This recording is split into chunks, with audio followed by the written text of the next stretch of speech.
ओम नमो नारायण स्वामी जी। हरिओम हरिओम। ओम नमो नारायण। जय ओम नमो नारायण।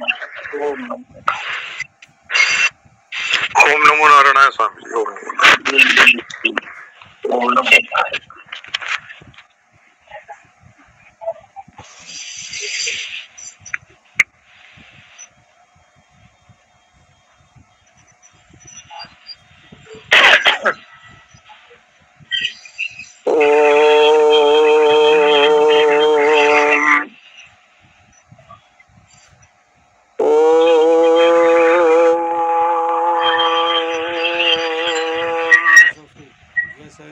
नमो देव्यै महादेव्यै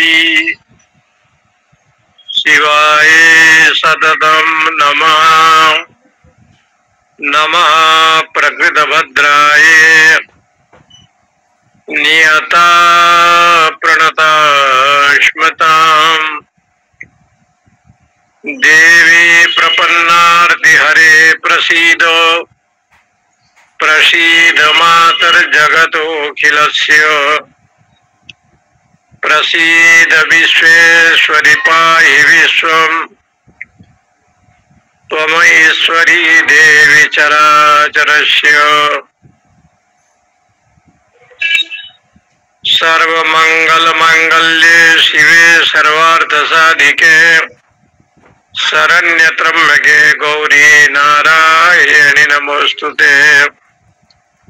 रोगानशेषानपहंसि तुष्टा रुष्टा तु कामान् सकलानभीष्टान् स्वामाश्रितानां न विपन्नराणां स्वामाश्रिताहि आश्रयतां प्रयन्ति। शरणागतदीनार्थ परित्राणपरायणे सर्वस्यातिर्हरिदेवी नारायणि नमोस्तुते। शंकरं शंकराचार्यं केशवं बादरायणं सूत्रभाष्यकृतो वन्दे भगवन्तो पुनः पुनः। ईश्वरो गुरुरात्मेति मूर्तिभेद विभागिने व्योमवद्व्याप्तदेहाय दक्षिणामूर्तये नमः। ओम शांति शांति शांति। जय जय गिरिवर राज किशोरी जय महेश मुख चंद चकोरी जय गजवदन षडानन माता जगत जननी दामिनी दूतिगाता। जय गजवदन षडानन माता जगत जननी दामिनी दूतिगाता। देवी पूजी पद कमल तुम्हारे सुर नर मुनि सब होई सुखारे। श्री राम जय राम जय जय राम। श्री राम जय राम जय जय राम। श्री राम जय राम जय जय राम। प्रथमं शैलपुत्री च द्वितीयं ब्रह्मचारिणी तृतीयं चंद्रघंटेति कुष्मांडेति चतुर्थकम्। शारदीय नवरात्रि में महाशक्ति भगवती जगदम्बिका माता जी का आज तृतीय दिवस है। साधना क्रम में, आराधना क्रम में, वंदना क्रम में, उपासना क्रम में, चाहे उपासना हो, वंदना हो, आराधना हो, साधना हो, तो शक्ति तो प्राप्त होता है। ये चार वस्तु का आश्रय है। जब जिज्ञासु करता है तो शक्ति प्रदान करते हैं। ये देवताओं में विशेष गुण है। ये देवताओं में, ईश्वर में ये बहुत विशेष गुण है कि यदि व्यक्ति साधना करता है, उपासना करता है, पूजा अर्चना करता है, तो आशीर्वाद के रूप में, वरदान के रूप में स्वतः शक्ति उसको प्राप्त होता है। स्वतः शक्ति प्राप्त होता है। इसलिए जितने भी शक्ति है, इच्छा शक्ति, ज्ञान शक्ति, क्रिया शक्ति, अथवा जितने भी शक्तियां हैं, पात्र में यदि पात्रता हो तो अपने आप विद्या उसके पास आने के लिए आकुल व्याकुल होती है। विद्याम आ जगाम, छांदोग्य उपनिषद में आया। विद्या कहती है सेवधिर नित्यम, कि अरे ब्रह्मचारी मुझे ग्रहण करो, क्योंकि तू अधिकारी है, जिज्ञासु है। तुम मुझे ग्रहण करोगे तो अनायास भगवती कृपा करती है। इसलिए कहा जाता है कि संसार में सबसे ठंडा शीतल कोई वस्तु है तो चंदन है। चंदन, चंदन जो मैसूर चंदन है, यदि आप लगाते हैं, भगवान को पूजा में देते हैं, प्रसाद के रूप में माथे पर लगाते हैं, तो चंदन जैसे शीतल संसार में कोई नहीं है। अत्यंत शीतल चंदन है। तब कहा कि उससे भी शीतल, तो कहा उससे तो शीतल चंद्रमा है। चंद्रमा को शीतल माना गया है। चंद्रमा इतना शीतल है, उसके ज्योत्सना, उसके प्रकाश है, बहुत सुंदर भी है। और धन के देवता ये अनुसया के पुत्र चंद्र नारायण है। बोले उससे और ठंडा शीतल और कोई वस्तु है कि नहीं है? तो कहा कि सत्संगति, जो सत्संग है, महापुरुषों के चरणारविंद का जो आश्रय है, इससे बड़ा शीतल संसार में और कोई है ही नहीं। चंदनम शीतलम लोके चंदनादपि चंद्रमा चंद्र चंदनयोर मध्ये शीतला साधु संगति। संतों के चरण में जाना, गुरु के चरण में जाना, यानी सत्संग का श्रवण करना। सत तो ब्रह्म है और ब्रह्म का संग आप करना चाहते हैं। ब्रह्म जो है वो व्यापक है, अखंड है, इसलिए उसके शक्ति भी अखंड है, व्यापक है। इसलिए जगदम्बा माता महाशक्ति के रूप में भगवती, आपका नाम है चंद्रघंटा।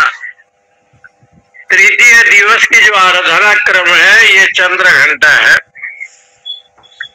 चंद्र घंटा का अर्थ है चंद्र घंटायाम यस्याः सा चंद्र घंटा।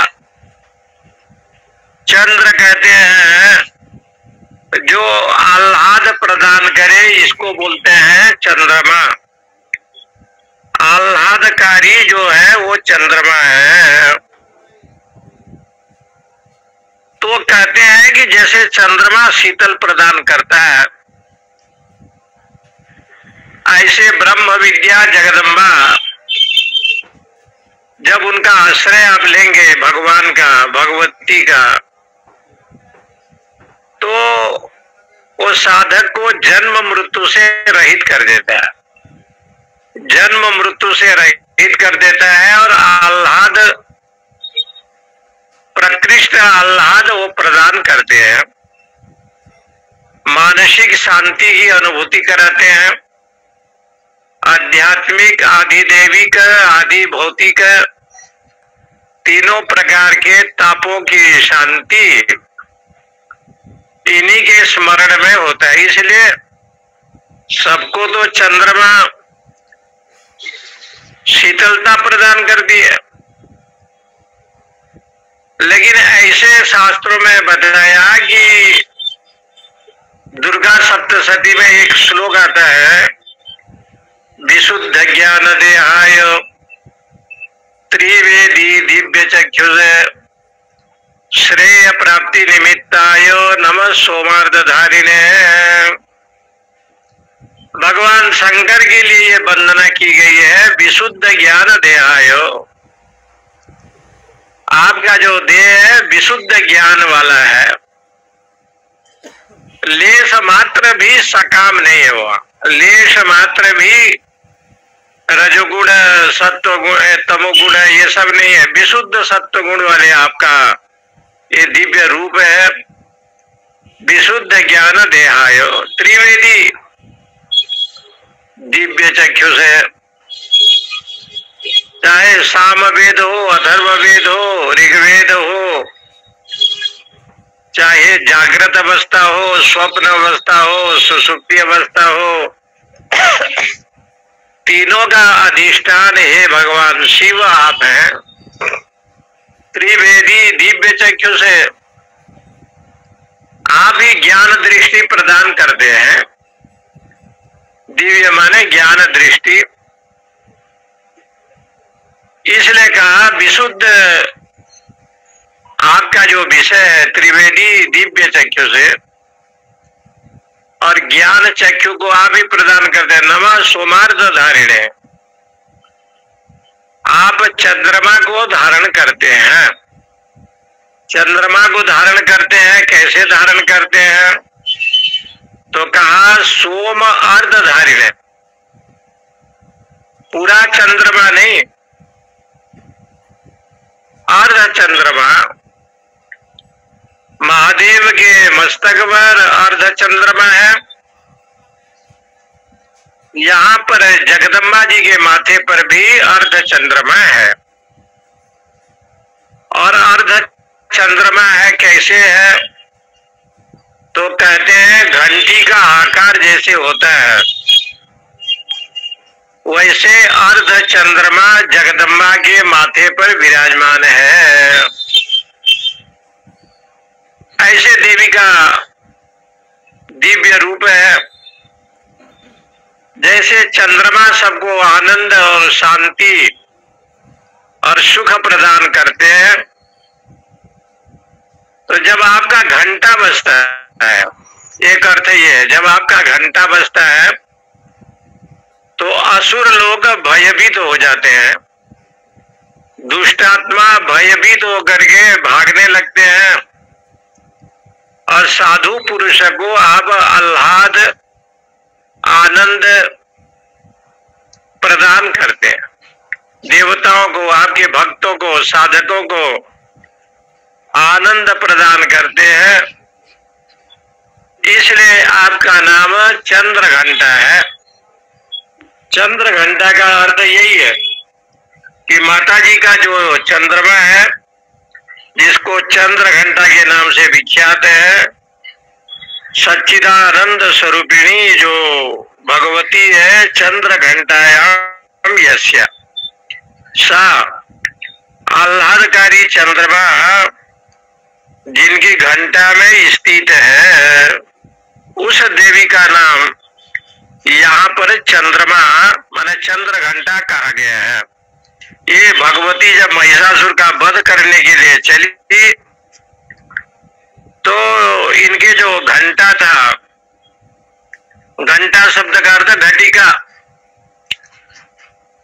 माता जी के जैसे महादेव के माथे पर अर्ध चंद्रमा है, ऐसे देवी जी के माथे पर घंटा के समान, घंटा के सदृश अर्ध चंद्रमा से युक्त आपके मुकुट है।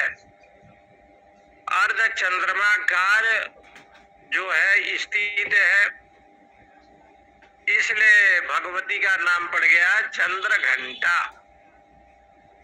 घंटा जब बजता है तो आप उठते हैं सुबह कि भाई मंदिर का समय हो गया, भोर 4 बज गया।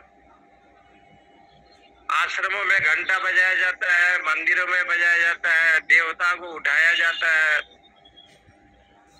ऐसे भगवती क्या करती है, सत्व गुण का विकास करती है। उनके आशीर्वाद से सत्व गुण प्रदान करती है और तमोगुण रजगुण का विनाश करती है। इसलिए उन्होंने कहा विशुद्ध ज्ञान देहाय त्रिवेदी दिव्य चक्षु से नमः सोमार्थ धारिणे श्रेय प्राप्ति निमित्ताय नमः सोमार्थ धारिणे।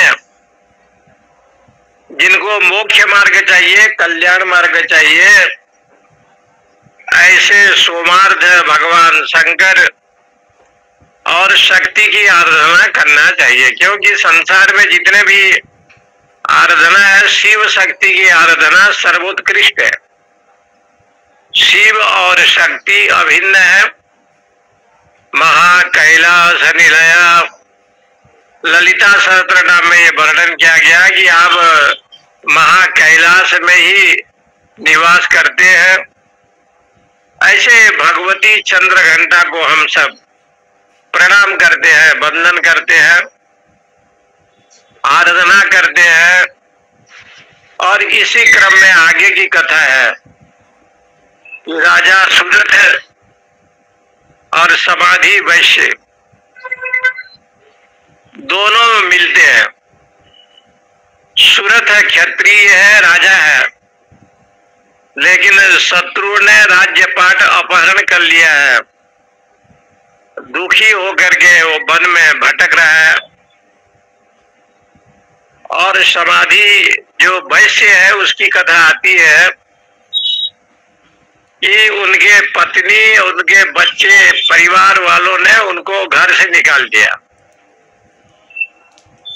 दोनों दुखी होकर के मेधातिथि जो ब्रह्मर्षि हैं उन्हीं के आश्रम में पधारे हैं, प्रणाम किया है, वंदन किया है और ऋषि के चरणों में बैठ करके सत्संग श्रवण करते हैं। ज्ञानमस्ति समस्तस्य जंतुर विषय गोचरे विषयस्य महाभागो याति चैवं पृथक पृथक।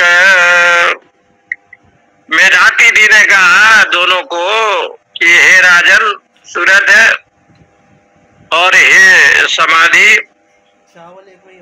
ज्ञानम अस्ति समस्तस्य जंतुर विषय गोचरे। जितने भी प्राणी हैं सबको ज्ञान है। ये जो विषय का जो वस्तु है, विषय मार्ग का ज्ञान सब जीवों को है।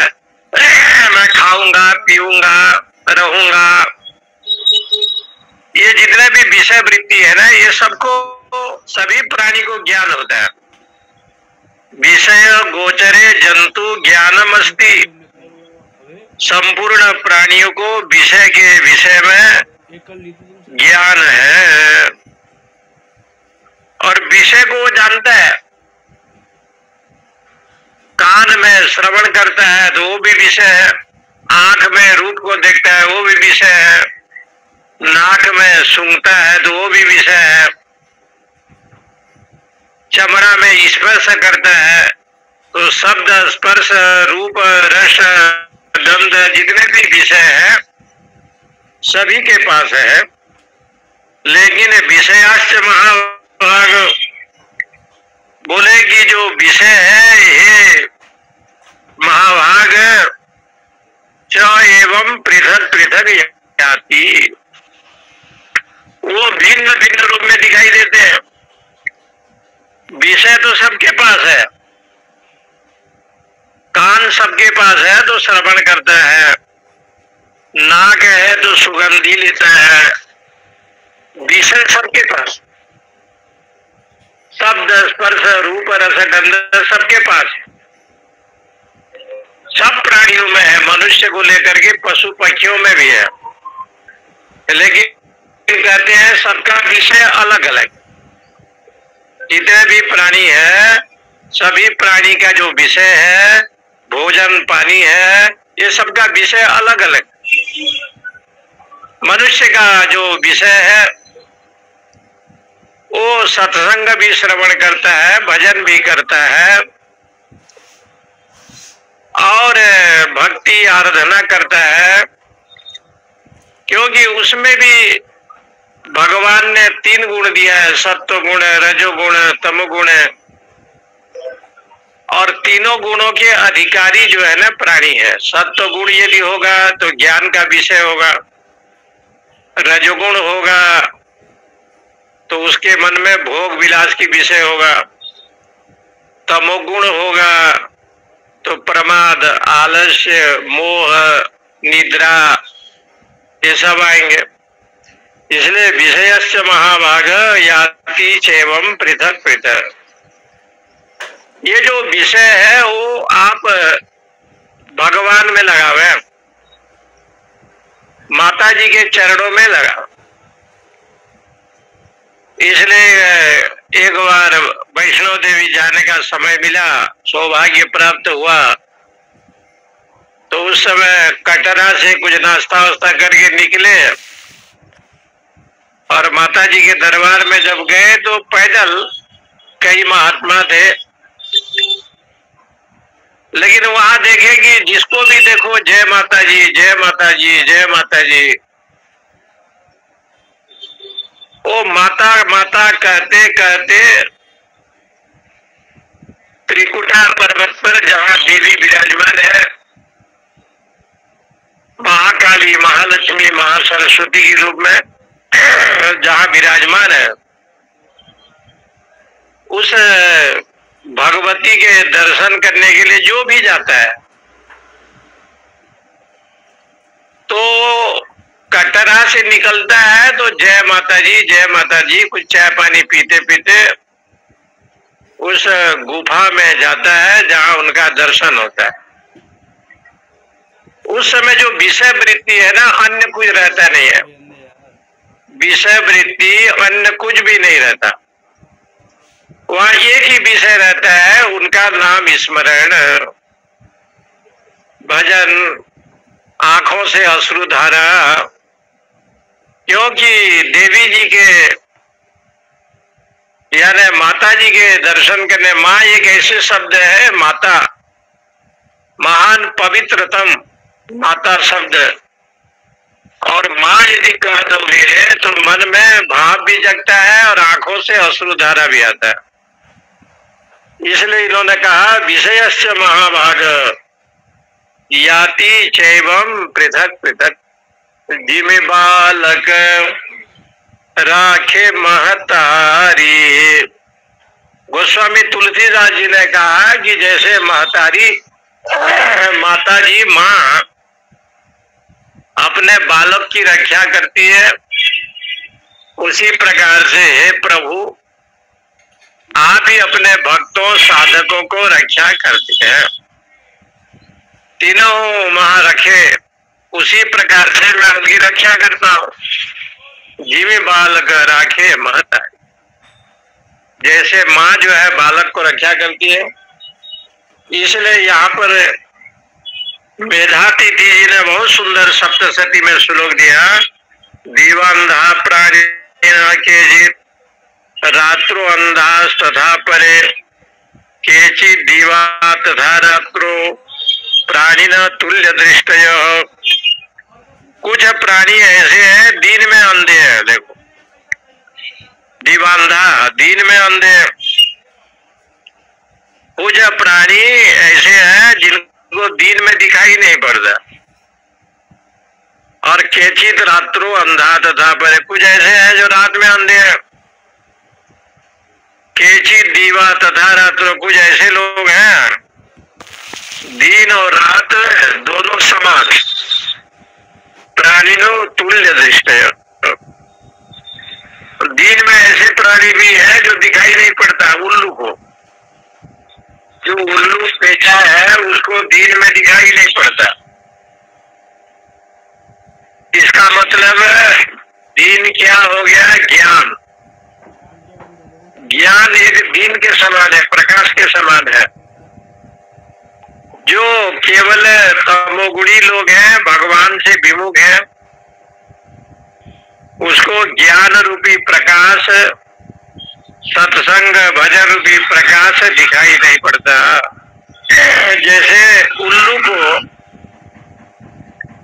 दिन में दिखाई नहीं पड़ता है, तो उल्लू हमेशा यही सोचता है कि संसार में सूर्य नहीं है। जो लोग कहते हैं कि सूर्य है, नो लोके यदि दिवा सूर्यस्य किम दूषणम पत्रम नहीं यदि यदा करीर विटवे दोषो बसंतस्य किम। करीर वृक्ष में पत्र नहीं है तो बसंत ऋतु का दोष नहीं है, और दिन में पेचा को दिखाई नहीं पड़ा तो सूर्यस्य किम दूषणम, सूर्य का कोई दोष नहीं है।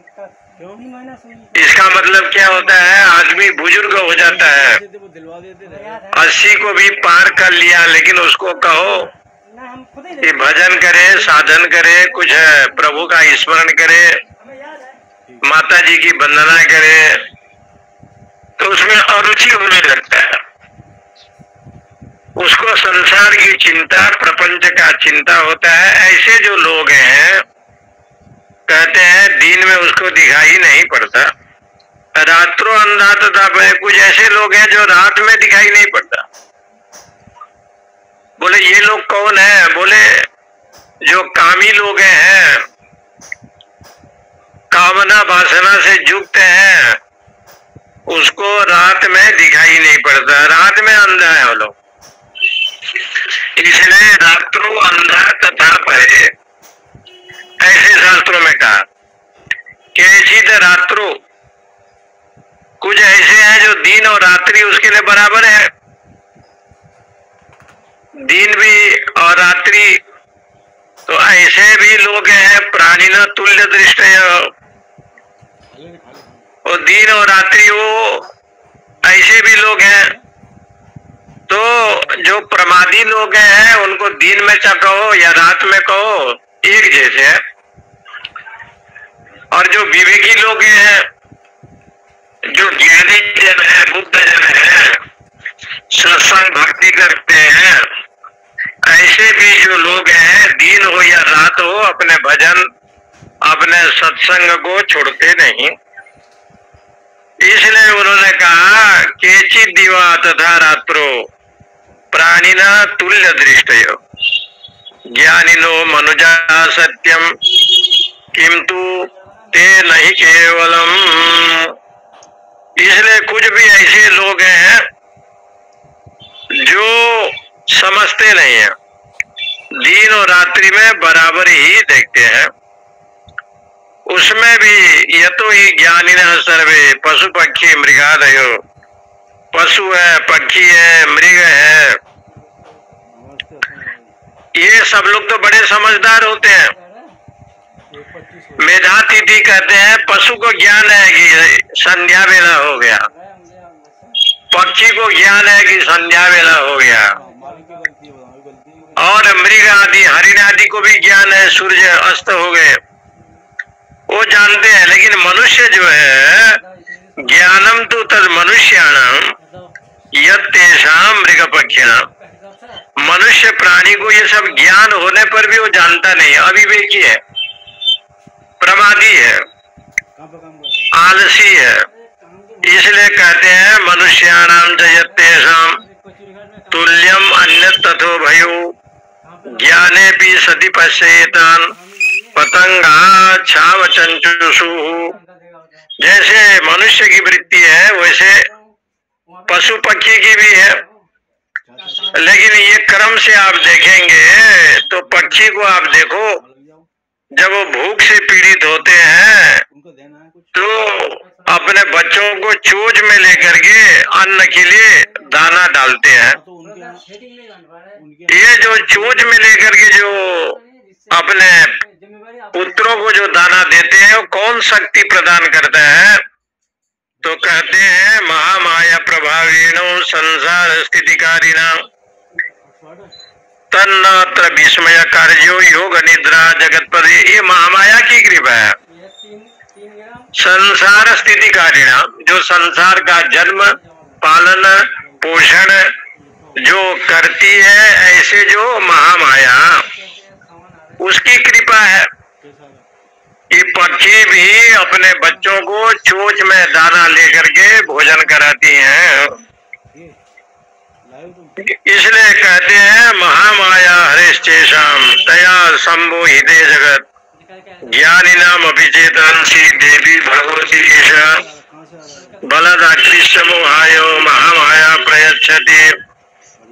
इसलिए उस महामाया की जो कृपा है, यहाँ पर भगवती को अनेक रूप से वर्णन किया है मेधातिथि जी ने। उन्होंने कहा कि ये महामाया जो सहसा प्रसन्न वरदा नृणाम भवति मुक्त है। जब बड़े बड़े ज्ञानी को चित्त वृत्ति अपहरण कर लेती है तो इससे ये है कि शरणागति में जावे, उनके चरणों में शरणागति में चले जावे। जब आप भगवत चरणारविंद में शरणागति में जाएंगे, अब भगवान का ही दायित्व बन जाता है। तेषाम अहम समुद्धर्ता मृत्यु संसार सागरात भवामि न चिरात पार्थ मैया भेषित चेतसा। मैं उसको जो है मृत्यु रूपी संसार से, इस सागर से पार करता हूँ। इसलिए माता जी तो ऐसी ही दयालु है, कृपालु है। सा ऐसा प्रसन्नाम वरदाम नृणाम भवति मुक्त है। सा विद्या परमा मुक्ते हेतु भूता सनातनी संसार बंध हेतुश्च शैव सर्वेश्वरेश्वरी। वो तो बंधन को नाश करती है और कृपा करती है, कृपा बरसाती। इसलिए कालिदास पेड़ को काट रहे थे, उसी टहनी में बैठे थे जिसमें वो गिरने वाला था, परंतु भगवती की ऐसी कृपा हो गई कि बहुत बड़े विद्वान बन गया।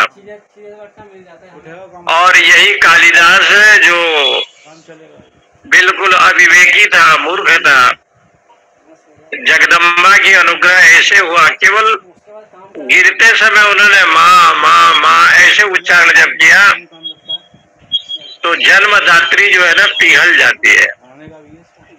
माँ का हृदय रहा नहीं जाता है। माता रानी कृपा हो गई और कालिदास, इनका नाम कालिदास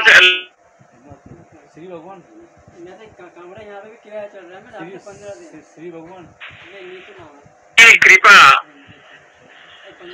जाकी कृपा पंगु गिरिलंगे अंधे को सब कछु दरसाई। ऐसे सुने थे कि वृंदावन में पागल बाबा जी रहते थे, बिहारी जी के दर्शन करने के लिए जाते थे और इतना भगवान का स्मरण करते थे, कृष्ण का। तो एक दिन बिहारी जी ही उनको रास्ते में मिले और बिहारी जी ने दर्शन दिया, क्योंकि वो हमेशा नित्य हरिस्मरण करते थे। इसलिए शंकराचार्य भगवान ने जब वेदांत को लिखा और वेदांत को लिखते लिखते उनके मन में विचार आया कि माता की वंदना करें, तो उन्होंने मीनाक्षी मदुराई को स्मरण किया और मीनाक्षी माता का वंदना राजराजेश्वरी भगवती दुर्गा जी का भी वंदना भगवत पाद ने की, क्योंकि शक्ति भूता सनातनी, ये संपूर्ण शक्ति प्रदान करने वाले हैं। इसी प्रकार से मेधातिथि जी ने देवी की महिमा को यहाँ वर्णन किया और माता जी का जो मंत्र है उसको प्रदान किया। जगदम्बा की आराधना का जो विषय है राजा सूरत और समाधि को दिया। इसके ऊपर एक दृष्टांत दिया कि जिस समय भगवान विष्णु महाप्रलय में सोए हुए थे और उस समय देवानाम कार्य सिद्ध्यर्थम आविर्भवति सा यदा योग निद्राम यदा विष्णु जगत ये कारण विकृत तदा दो असुरो घोरो विख्यातो मधुकैटवो विष्णु कर्ण मलोद्भूतो हंतुम ब्रह्मांड मुद्यतो। कहते हैं कि भगवान योग निद्रा में सोए हैं और विष्णु जगत ये कारण विकृत, विष्णु परमात्मा जो है योग निद्रा में है। और शास्त्रों में वर्णन किया है कि भगवान विष्णु का अर्थ होता है व्यापक, देवष्टि व्यापनोति चराचरम जगत स विष्णु। जो व्यापक है, अजन्मा है, अक्षर है, उसको विष्णु कहते हैं। ऐसे जो विष्णु है वो क्षीर सागर के वासी है। व्यापक तत्व को विष्णु कहा गया है। ओम विष्णुर बसटकार, विष्णु सहस्त्र नाम में पितामह भीष्म जी ने युधिष्ठिर को बताया कि ओम विष्णु बसटकार,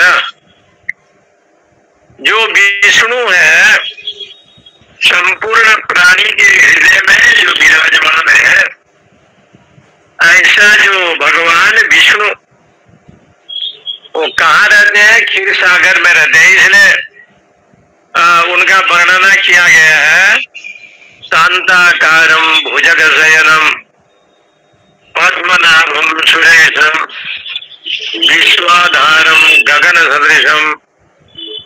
जब भगवान विष्णु जी की बात आई तो कहा कि आप जब सोते हैं तो मखमल की गद्दा, सोफा ये सब लेकर के रहते नहीं। आप जब शयन करते हैं तो भुजग शयनम, शेष नाग के ऊपर ही आप विराजमान रहते हैं। सामने सांप हो और उसको गहरी नींद लग जाए, बड़ी आश्चर्य है।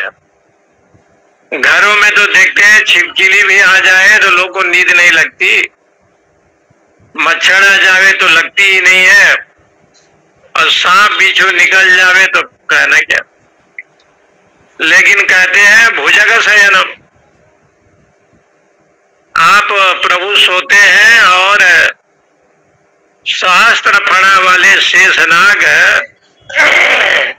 जिनकी छत्र छाया में रहते हैं, उस सर्प में आप शयन करते हैं। लेकिन आप सो जाते हैं, कैसे सोते हैं? तो कहा शांताकारम, बड़ा आपका चित्त वृत्ति शांत है, अशांत नहीं है, गहरी नींद में है।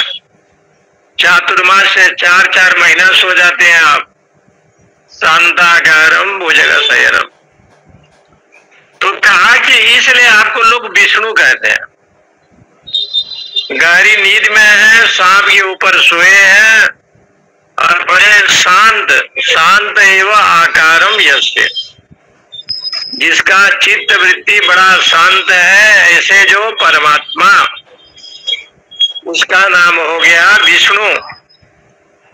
ऐसे जो विष्णु है, जो जगत का पालनहार है, विष्णु कर्णमलोद्भूत है। और भगवान योग निद्रा में गए हैं और सोए हैं। सप्तशती में, दुर्गा सप्तशती में लिखते हैं कि तयो हो दो, और सोए हैं, दो कान भगवान विष्णु का है, दोनों कानों से कुछ मल निकला।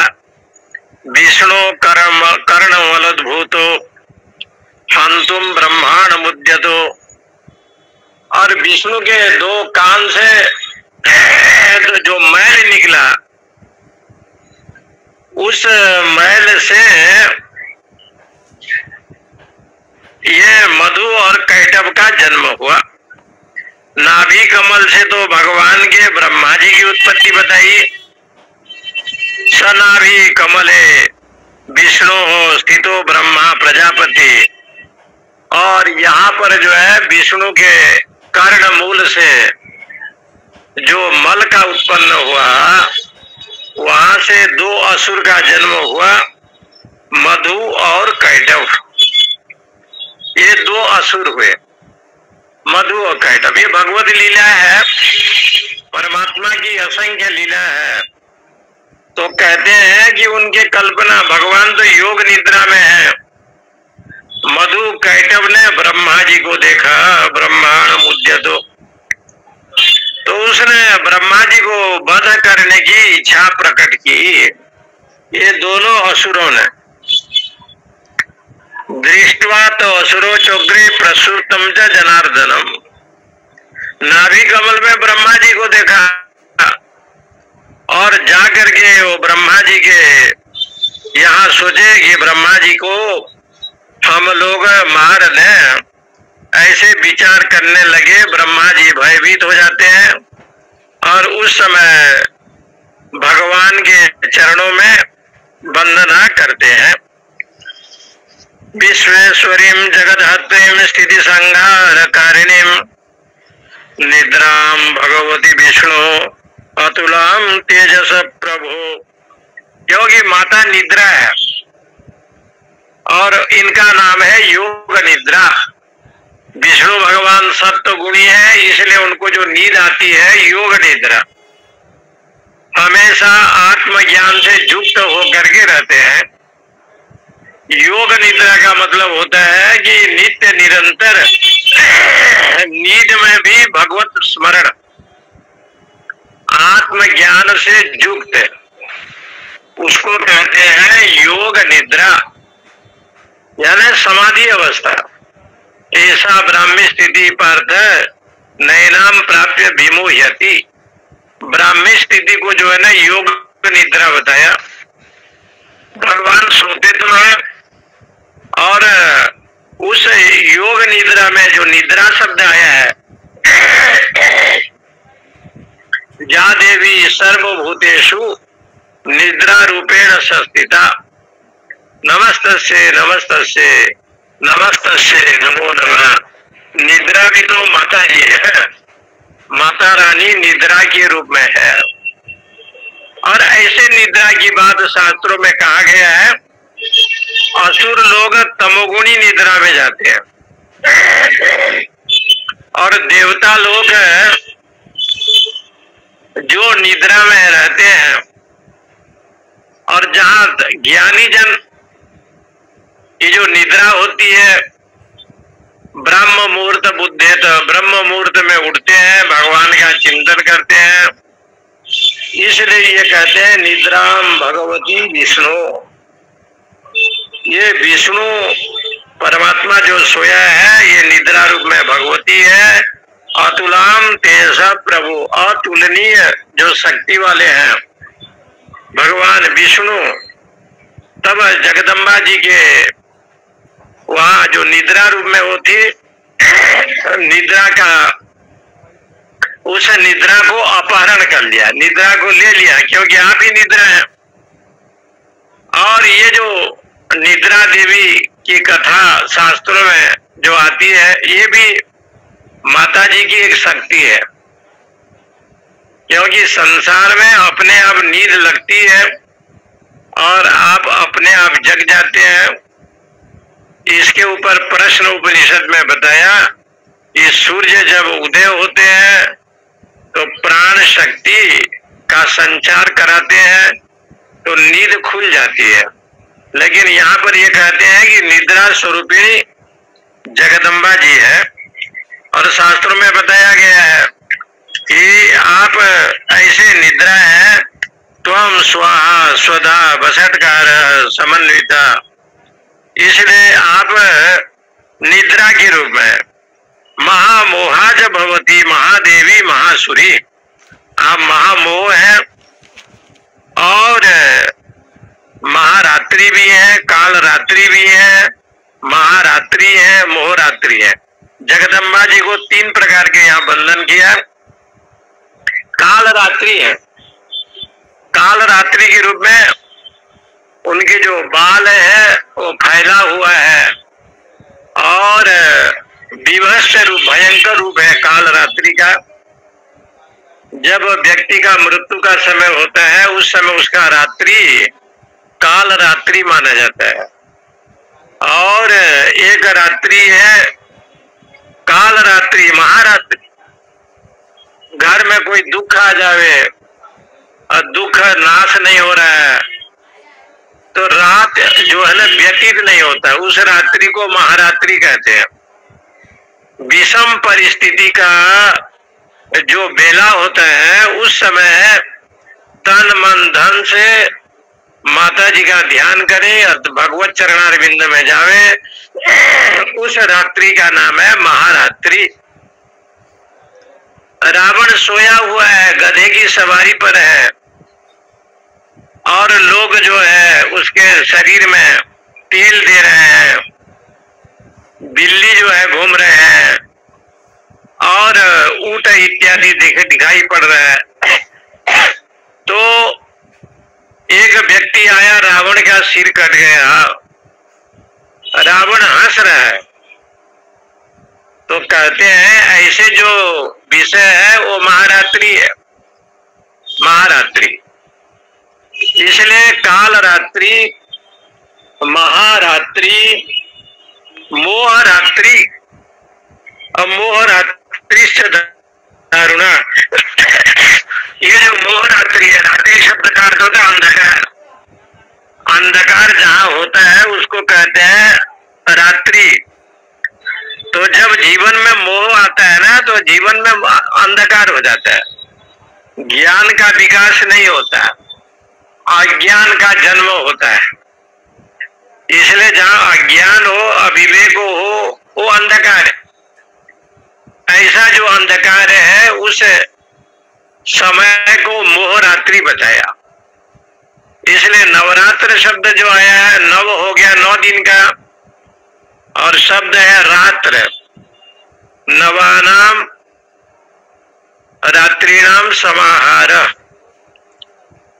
नवरात्र शब्द आया लेकिन स्त्रीलिंग मान करके रात्र शब्द से गी प्रत्यय होने पर नवानाम रात्रिनाम समाहार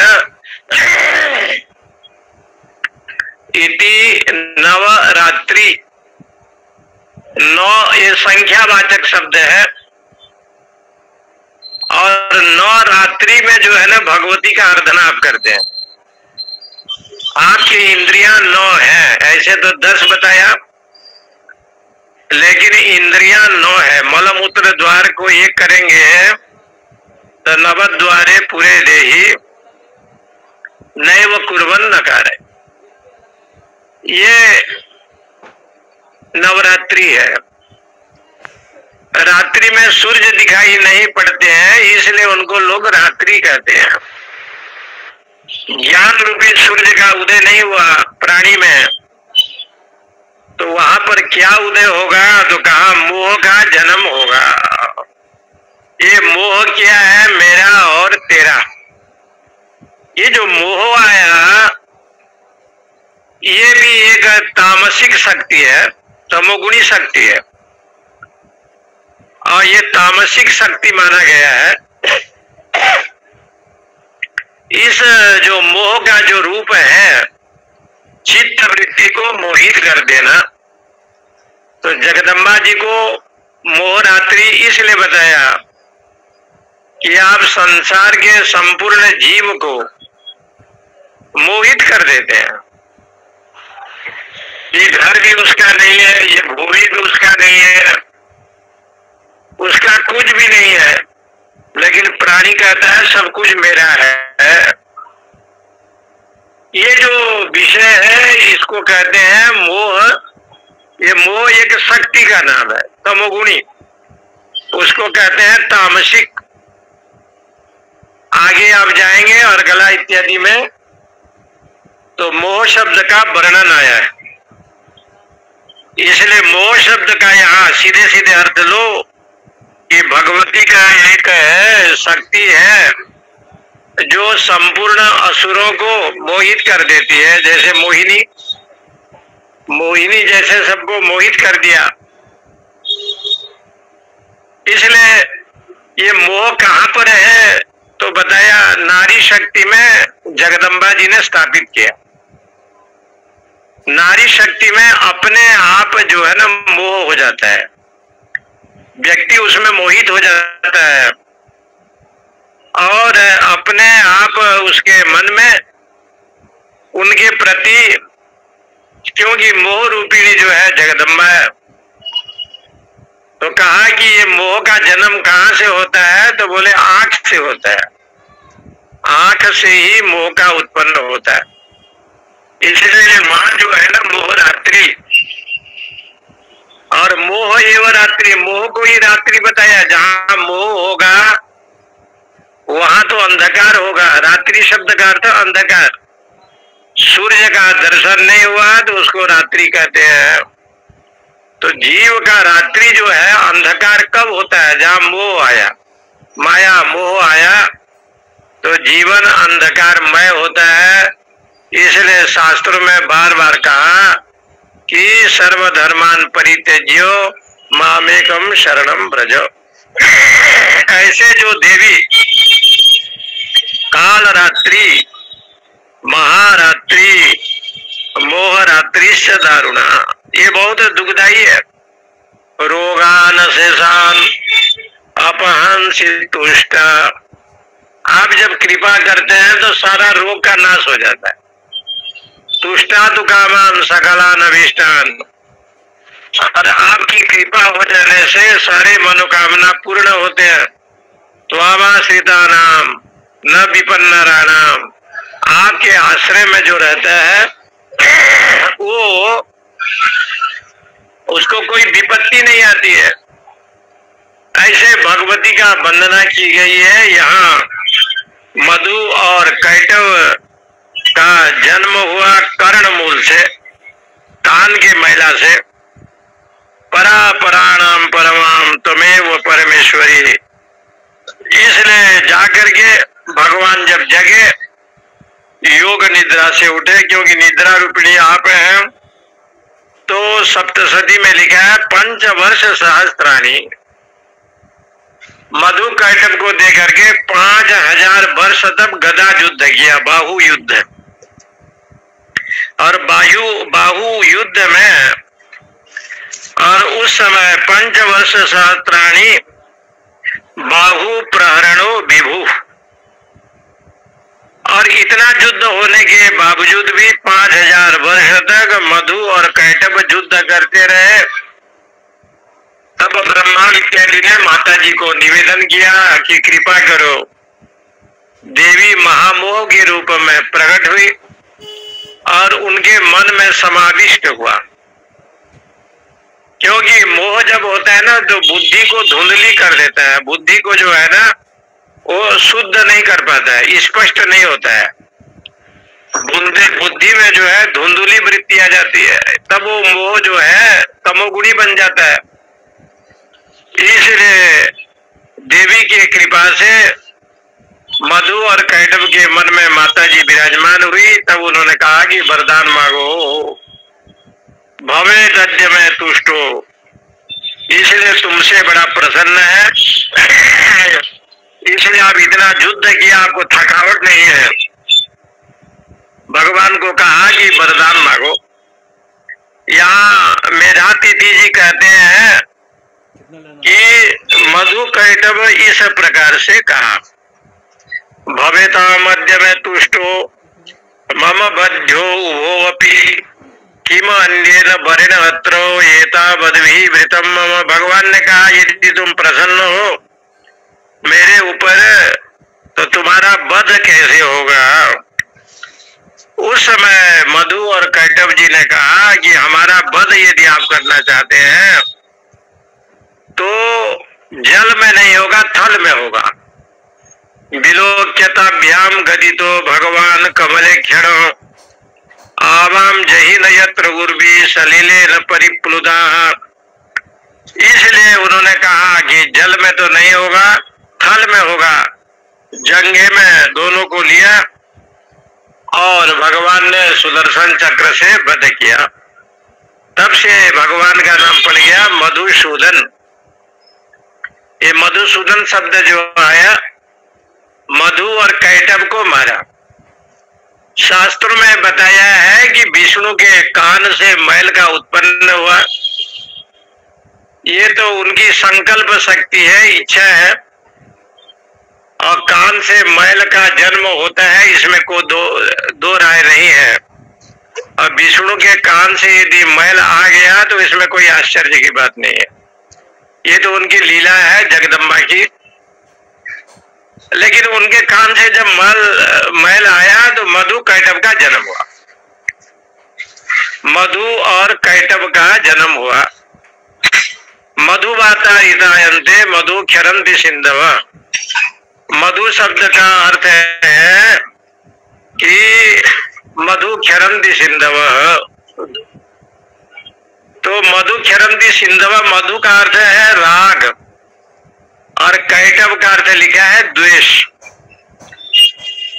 जब कान में मैल आता है, जब निंदा सुनता है, तिरस्कार सुनता है, अपमान सुनता है, तो किसी के कान से भी यदि मैल नहीं भी निकलता होगा तो मैल निकल जाता है। जब विष्णु के कान से निकल जाए तो आप लोग, हम लोग तो छोटी लोग हैं, तो भगवान के कान से जब मैल निकल सकता है कि मनुष्य को कहना क्या, उसे दो का जन्म होता है, मधु और कैटभ। मधु है राग, कैटभ है द्वेष।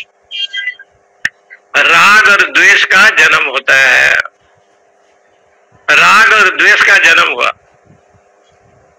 और ये राग द्वेष को यदि आपको मारना है तो जल में नहीं, यहाँ जल क्या है, शब्द स्पर्श रूप रस गंध विषय, ये जो 5 विषय है ये है जल। जब तक विषयाकार वृत्ति बना रहेगा तो आप राग द्वेष का वध नहीं कर सकते।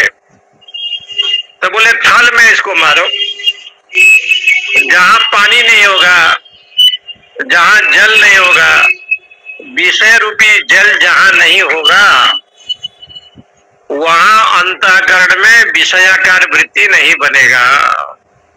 और जब विषयाकार वृत्ति नहीं बनेगा तो जीव में राग द्वेष का जन्म नहीं होगा, राग द्वेष की उत्पत्ति नहीं होगी।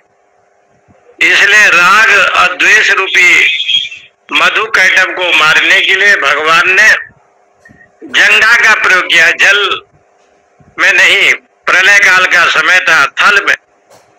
ऐसे संपूर्ण प्राणी जल में मधु कैटभ को नहीं मार सकता। जल माने ये विषया, शब्द स्पर्श रूप रस गंध इत्यादि, ये जल है। इस जल में राग द्वेष को वध नहीं कर पाएंगे आप मधु कैटभ को। यदि मारना है तो एक दृष्टि प्रदान किया देवी भागवत में, सुदर्शन चक्र से मारा। सु माने सुंदर, दर्शन माने देखना। ज्ञानमय दृष्टि जब बन जाएगा तो राग द्वेष का वध होगा। राग द्वेष का वध तब तक नहीं हो सकता जब तक सुदर्शन नहीं होगा। सुंदर दर्शन सिय राममय सब जग जानी, करम प्रणाम जोरी जुग पानी। ऐसे दृष्टि ज्ञानमय दृष्टि जब बन जाए, इसलिए माता जी को कहा गया रूपम देहि जयम देहि यशो देहि द्विषो देहि। भगवती ऐसे कृपा करो द्वेष का वध हो। इसलिए आज माता रानी का चंद्र घंटा देवी का स्वरूप है। चंद्र घंटा देवी उनका नाम पड़ा जब महिषासुर को मारने के लिए माता जी चली। उनका जब चंद्र घंटा के रूप में, क्योंकि घंटा इतना बजाया कि असुर लोग व्याकुल हो गए। उनके माथे पर अर्ध चंद्राकार घंटे के समान जो चंद्रमा है, इसलिए श्री जगदम्बा जी ये चंद्र घंटा के नाम से है। आप सभी का कल्याण करें। ओम पूर्णमद पूर्णमिदम पूर्णात् पूर्णमुदच्यते पूर्णस्य पूर्णमादाय पूर्णमेवावशिष्यते। ओम शांति शांति शांति। हरिओम हरिओम हरिओम हरिओम हरिओम। ओम नमो नारायण स्वामी। हरिओम हरिओम। नमो नारायण। ओम नमो नारायण। हरिओम हरिओम।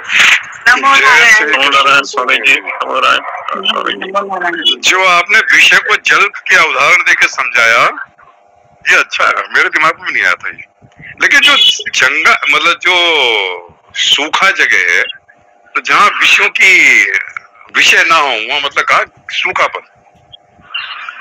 सूखा बने गीलापन होगा। गीलापन है विषयों की विषय का वृत्ति है, जहाँ विषय से आकृष्ट रहेगा। तो गीला हो गया ना, तो मधु कैटब नहीं मरेगा ना, राग द्वेष। राग द्वेष नहीं मरेंगे। जय श्री कृष्ण महाराज जी। इसका मतलब है कि इसका मतलब है तीनों देवता जो है तीनों गुणों से, तीनों गुणों सत्वगुण प्रधान विष्णु, रजोगुण प्रधान ब्रह्मा, तमोगुण प्रधान शिव। तो तीनों देवता तीन गुण प्रधान, तीन गुण से परे नहीं है क्या महाराज जी? नहीं, वो त्रिगुण तो देवताओं में भी है, विष्णु में भी है, सब में है। लेकिन कोई सत्व प्रधान है, कोई रजस प्रधान है। ब्रह्मा जी को रजस प्रधान माना गया है, सत्व गुणी कम है। विष्णु जी को सत्व गुणी ज्यादा माना गया है, रज जो है गौण माना गया है। और जैसे मृत्यु है, इंद्र आदि है, इनको तम प्रधान माना गया है, रजोगुण प्रधान माना गया है। ऐसे है वहां पर। तो इसका मतलब है महाराज जी, जब वो तीनों गुणों से परे हुए सुखे में, जब भी तो उन्होंने उनको तीनों दोनों का वध किया। उनकी दोनों का कहने का मतलब पार्वती के शरीर से भी मैल निकला। भगवान विष्णु ने राक्षसों का वध जब भी किया जब तीनों गुणों से परे हुए सुखे रहे। ठीक है, जब तीनों रहेगा तब राग द्वेष दूर होंगे। स्वामी जी कहना विषयों से दूर तो तीनों गुणों से दूर। जब तीनों गुणों से दूर होगा तब राग द्वेष दूर होंगे, नहीं तो राग द्वेष दूर नहीं होंगे। राग द्वेष तो अपन जाता है ना, आपको कोई संभव नहीं है। ये भी संभव नहीं है। तीनों गुणों से परे जाएगा, तीनों गुणों से जब तक परे नहीं गया तब तक राग द्वेष से तो परे हो नहीं सकता है ना। जो परम दस्ता ने वर्तते, गीता जी बोल रही परम दस्ता ने वर्तते।